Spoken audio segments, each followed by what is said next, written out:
Welcome to the future academy. आज हम पाक 301 पाक स्टडी का लेक्चर नंबर 15वां शुरू करने जा रहे हैं। तो शुरू तो मैं पहले लेक्चर से करना चाहता था, लेकिन चूंकि फ़ाइनल टर्म एग्ज़ाम आने वाले हैं इसलिए लेक्चर नंबर 15 करेंगे। तो बाकी 1 से लेकर 14 तक जो लेक्चर होंगे वो इन 30 तक लेक्चर मुकम्मल होने के बाद करेंगे। तो लेक्चर नंबर 15 का जो टॉपिक है वो है दी प्रॉब्लम ऑफ न्यू स्टेट, कि जब एक नया मुल्क बना तो फिर कौन सी प्रॉब्लम का हमें सामना करना पड़ेगा। मसलन कि जब ये पाकिस्तान बना तो कौन कौन सी प्रॉब्लम थी जिनसे हमें लड़ना पड़ा, जिनके मसाइल का हल हमें करना पड़ा। तो सबसे पहले प्रॉब्लम जो थी वो थी न्यू एडमिनिस्ट्रेशन। जैसे कि आज हमारे पास वफाक है, वफाकी हुकूमत है, सूबाई हुकूमत है। तो जब नया पाकिस्तान बना तो तब ये नहीं था। तो वफाकी हुकूमत के लिए हमें कुछ लोग चाहिए थे, हमें बाकायदा पार्लियामेंट चाहिए थी। तो ये चीज़ें हमारे पास नहीं थी। तो जो यहाँ पे पहले जो काम कर रहे थे, जो पहला हमारा पार्लियामेंट था वो दिल्ली में था। तो लिहाजा जो लोग थे वहाँ पे, जो सीनियर थे वहीं के वहीं रह गए। तो यहाँ हमारे पास लोग भी नहीं थे, तो हमारे पास कोई जगह भी नहीं थी।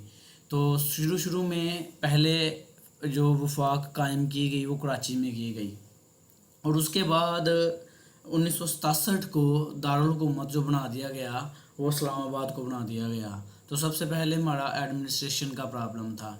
तो एडमिनिस्ट्रेशन ही नहीं थी, जिसकी वजह से जो महाजिर थे, हमारे रेफ्यूजीज़ थे, उनको खाने पीने और पहनने में काफ़ी ज़्यादा मुश्किलात का सामना करना पड़ा।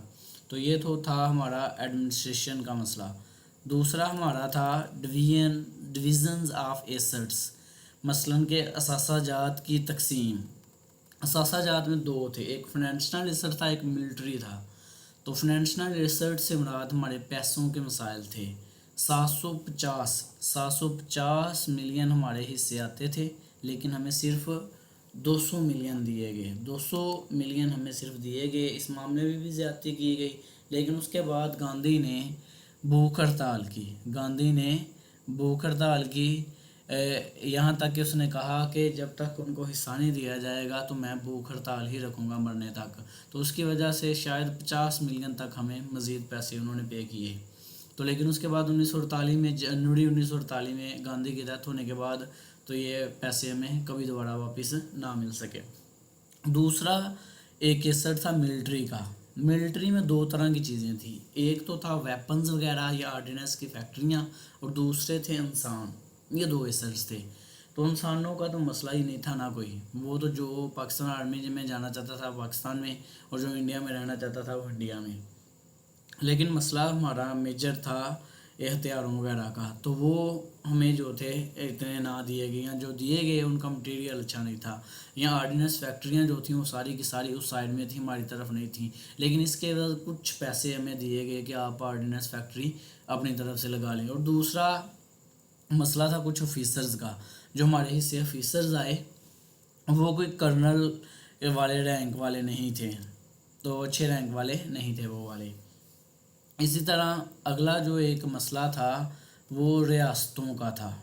वो रियासतों का मसला था। 560 स्टेट्स थी टोटल इंडिया में, बड़े सगीर में कह लें, बड़े सगीर में 560 थी। तो 500 ने तो 15 अगस्त से पहले ही इंडिया में शामिल होने का फ़ैसला कर लिया। लेकिन 60 जो स्टेट्स थी उनका मसला था, उनमें से कुछ स्टेट्स का मसला था जो कि अभी हल होना बाकी था। जिनमें से सबसे पहली जूनागढ़ थी। जूनागढ़ की स्टेट 7 लाख पे मुश्तमिल थी, और रकबा उसका 3,377 मील का था। तो इसमें ज़्यादातर जो हिंदू थे, लेकिन इनका जो हुक्मरान था वो मुसलमान था। तो उसने तो डिसाइड किया कि मैं इसे पाकिस्तान के साथ शामिल होऊंगा, लेकिन इंडिया ने यहाँ पे हमलावर हो गए। नवंबर 1947 में इसको अपने हिस्से में ले लिया। हैदराबाद का हुक्मरान था निज़ाम। तो इसके साथ भी ऐसा ही हुआ। ये शुरू में तो कहता था कि मैं आज़ाद रहना चाहता हूँ, लेकिन उसके बाद उसने पाकिस्तान के साथ इल्हाक़ होने का कहा। तो लेकिन उसे को पाकिस्तान के साथ भी इल्हाक़ ना होने दिया। तो ज़बरदस्ती 1948 में, सितंबर 1948 में हैदराबाद में भी इंडिया वालों ने हमला किया, और वहाँ पे भी वो काबिज़ हो गए। تو سب سے میجر ایشو کشمیر کا جو کہ آج بھی ہے، تو کشمیر کا ایشو یہ تھا کہ جب ریڈ کلف نے باؤنڈریز تقسیم کرنا شروع کی تو پٹھان کوٹ سے ایک راستہ کشمیر کی طرف مل گیا انڈیا کو کشمیر میں داخل ہونے کا۔ تو اسی طرح انہوں نے اکتوبر 1947 کو کیا کیا کہ وہ حملہ آور ہو گئے کشمیر پہ۔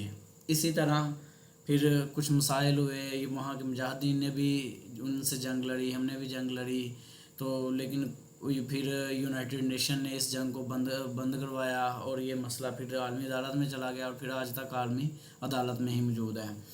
تو اس کے بعد اگلا مسئلہ تھا کمیونل رائٹس اینڈ ریفیوجیز، مثلاً کہ فرقہ وارانہ فسادات اور مہاجرین کا۔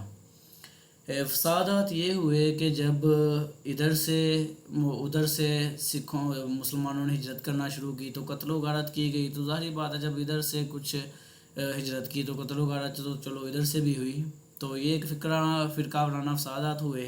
اور ریفیوجیز کا مسئلہ تھا، مہاجرین کا مسئلہ تھا، تو کافی حد تک یہ ایک مسئلہ ہمیں سامنا کرنا پڑا۔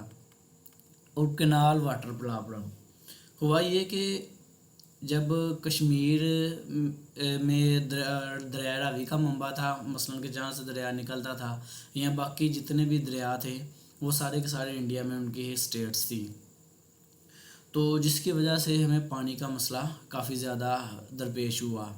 تو پھر کیا ہوا کہ 1960 میں سندھ طاس معاہدہ کیا گیا، انڈس واٹر ٹریٹی، ستمبر 1960 میں۔ اس میں کیا ہوا کہ عالمی عدالت نے یہ مسئلے کے حل کے لیے 3 دریا پاکستان کو 3 دریا انڈیا کو دے دیے، جس میں راوی، ستلج، بیاس انڈیا کے حصے میں گیا اور پاکستان کے حصے میں سندھ، جہلم اور چناب آیا۔ یہ 3 دریا ہمارے حصے میں آئے، لیکن پیچھے ہی دریا سندھ پر، جہلم پر بھی انہوں نے کشن گنگا ڈیم بنایا، تو ہمارے نیلم جہلم پروجیکٹ میں کافی زیادہ اثر پڑا۔ پھر بلگرل ڈیم انہوں نے بنایا، تو خلاف ورزی تو ابھی بھی ہو رہی ہے، کیس بھی ہماری طرف سے ہوا، لیکن انہوں نے پھر بھی وہاں پہ ڈیم بنا لیا اور ہمارا پانی جہلم میں بھی ہمارا پانی کافی زیادہ کم ہو گیا۔ تو یہ آپ کے آؤٹ آف کورس ایشو ہیں جس پہ میں بات کر رہا ہوں۔ باقی آپ کے لیے صرف اتنا ہی ہے کہ 1960 میں معاہدہ ہوا جس میں 3 دریا ہمیں اور 3 دریا ان کو ملے۔ اس کے بعد ٹریڈ پرابلم ہے، یہ ٹریڈ پرابلم اینڈ اکانومی، یہ تقریباً وہی والی بات ہوگی کہ جب مسئلہ ہوا کہ سارے دریا وہاں پہ تھے، تو انہوں نے جب ہماری فصل کھڑی تھی تو عین موقع پہ انہوں نے کیا کر دیا کہ ہمارے جو تھا پانی روک دیا، جس کی وجہ سے ہماری فصل وغیرہ تباہ ہو گئی۔ تو اس مسئلے کے حل کے لیے پھر یہ انڈس واٹر ٹریٹی قائم کی گئی تھی۔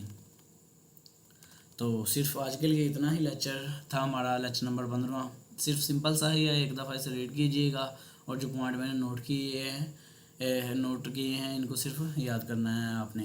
تو اگلے لیکچر کے ساتھ حاضر ہوں گے پھر۔ اللہ حافظ۔